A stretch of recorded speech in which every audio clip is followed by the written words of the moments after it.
Hello everyone, welcome to Biology Hub. So today's topic is translation. In the last video, I explained the transcription, that is the process of formation or the translation of DNA into mRNA is called transcription, and then translation. Today, we explain translation. So, how can we define translation? So, the conversion of mRNA into the language of protein is called translation. Translation is quite complicated process than transcription. It completes in following steps. तो यहाँ पर mRNA जो है वो protein की language में transfer हो जाता है स्पेसिफिक अमीनो एसिड को रिकॉग्नाइज करके प्रोटीन की लैंग्वेज में ट्रांसलेट होता है. That is the translation. Now the first step is activation of amino acids. तो यहाँ पर जो अमीनो एसिड है वो इनएक्टिव फॉर्म में प्रेजेंट होते हैं साइटोप्लाज्म में. तो सबसे पहले उसे एक्टिवेट करना पड़ता है. एक्टिवेट कैसे करेंगे कि वहाँ पर एक्टिवेट करना पड़ेगा.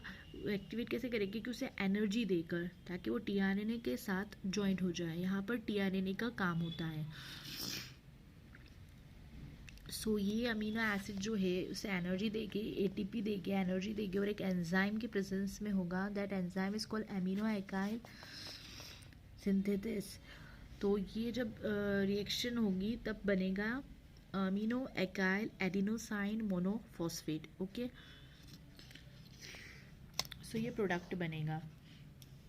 अब नेक्स्ट स्टेप में क्या है कि जो अमीनो एकाइल एडिनोसाइन मोनोफॉस्फेट है ये एक्टिवेटेड हो गया है. अब इसे ट्रांसफर करेंगे टीआरएनए पर.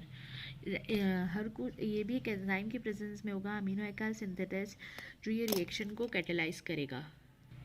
सो यहाँ पर ये एंजाइम अनचार्ज्ड डीएनए के साथ जो जॉइंड होगा तो टीआरएनए चार्ज हो जाएगा और जो एएमपी जो थी वो रिलीज़ हो जाएगी. सो नेक्स्ट सेकंड स्टेप ये थी. सबसे पहले अमीनो एसिड जो है वो इनएक्टिव फॉर्म में रहता है तो उससे एक्टिवेट होगा. वो अमीनो एसिड एक्टिवेट होगा तो उसकी कुछ रिएक्शन होगी जिसके थ्रू वो एंजाइम के थ्रू अमीनो एसिड एक्टिव होगा. सेकंड जो है टीआरएनए चार्ज्ड होगा, इसकी भी कुछ रिएक्शन है जिससे वो चार्ज होगा. यहाँ पर बुक में इसकी वीडियो में मैंने दे रखी, ये यहाँ पर आप देख सकते हैं कि ये रिएक्शन है. सो ये एक्टिवेशन की प्रोसेस से जो टीआरएनए बना वो क्या होगा, अमीनो एकाइल टीआरएनए बोलेंगे उसे. अब now the third step is initiation of polypeptide chain. अब यहाँ पर से चेन बनना शुरू होगी. सो कैसे होगी कि इसके लिए हमें कुछ चीज़ें चाहिए. राइबोसोमल सब यूनिट्स चाहिए. 2 यूनिट्स होती है राइबोसोम की, 30S एंड F50S. mRNA चाहिए, एनर्जी सोर्स GTP चाहिए, और ये जो अमीनो एकाइल टीआरएनए एक्टिवेट हुआ वो चाहिए. और इनिशिएशन फैक्टर्स की ज़रूरत है. IF1, IF2 and IF3 prokaryotes में ये होते हैं, और इनिशिएशन फैक्टर यूकैरियोट्स में EIF2, EIF -2A, -2A2 and -2A3, ये कुछ यूकैरियोट्स की इनिशिएशन फैक्टर्स की ज़रूरत होती है.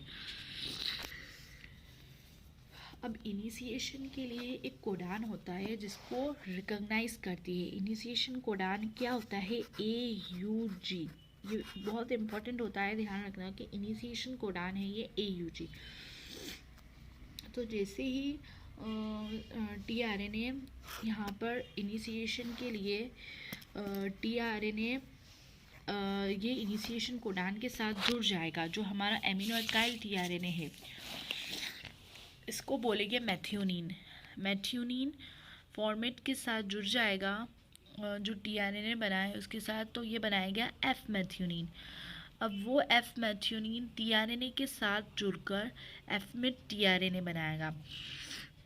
mRNA 30S राइबोसोमल यूनिट के साथ मिलकर 30S mRNA कॉम्प्लेक्स बनाएंगी, और 30S mRNA कॉम्प्लेक्स एफमिट टीआरएनए के साथ जुड़कर ये पूरा 30S mRNA एफमिट कॉम्प्लेक्स बनाएगा, और ये फिर 50S के साथ जुड़कर टोटल 70S कॉम्प्लेक्स बन जाएगा. तो that is the initiation. Methionine formate के साथ रिएक्ट करेगी तो फॉर्माइलेटेड मेथ्यूनिन बन जाएगा। ओके, एफमिड से ये चेन होती है, एफमिड से ये स्टार्टिंग होती है इसकी फॉर्माइलेटेड मेथ्यूनिन से।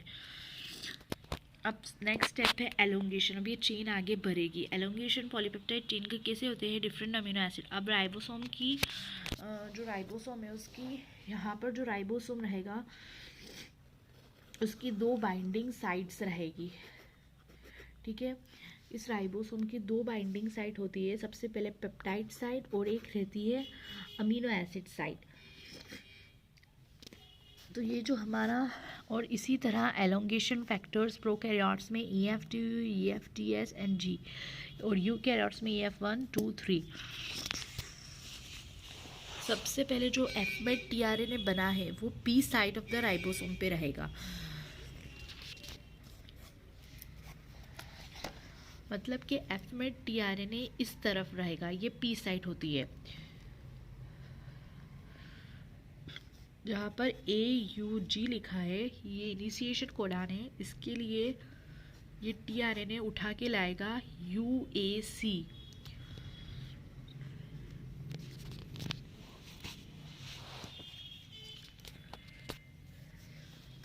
ये टीआरएनए AA1 इसको बोलेंगे, पहला अमीनो एसिड है। अब सेकंड अमीनो एसिड जो है tRNA complex A2 tRNA acceptor site पर बाइंड हो जाएगा।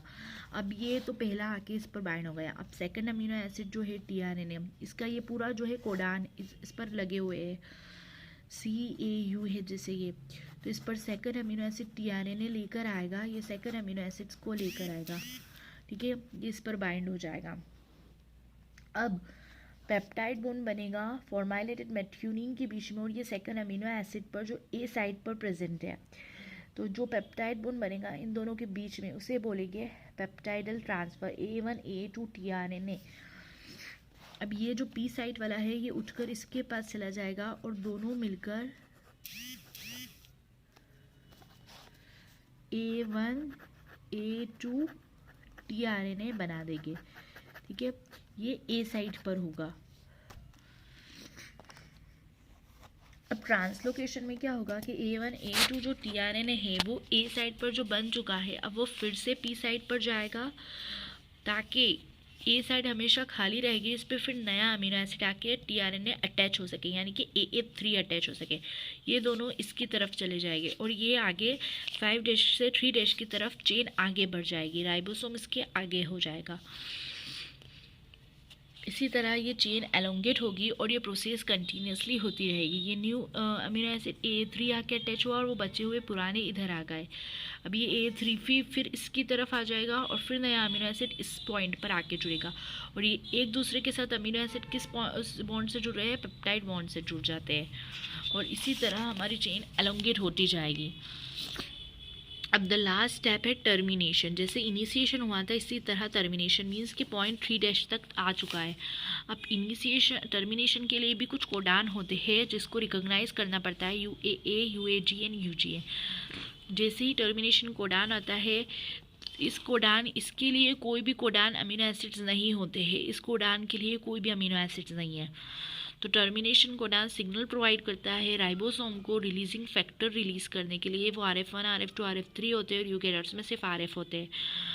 ये रिलीजिंग फैक्टर रिलीज होते हैं और इसी तरह GTP डिसोसिएशन हो जाता है रिलीजिंग फैक्टर का और टीआरएनए जो है वो अनलोड हो जाती है और राइबोसोम्स डिसोसिएट हो जाता है, mRNA रिलीज़ हो जाती है और यहाँ पर इस तरह से ये जो अमीनो एसिड की चेन है वो अलग हो जाएगी, ग्लाइसिन, सेरीन, एलेनिन, मेथ्यूनिन। तो ये पूरी चेन बन के अलग हो जाती है, टीआरएनए अलग हो जाता है, राइबोसोम यूनिट अलग हो जाती है, mRNA अलग हो जाता है और ये एक राइबोसोम यूनिट ये भी अलग हो जाएगी।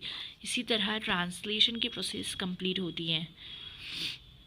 Hope so guys you understand this video and the process of translation.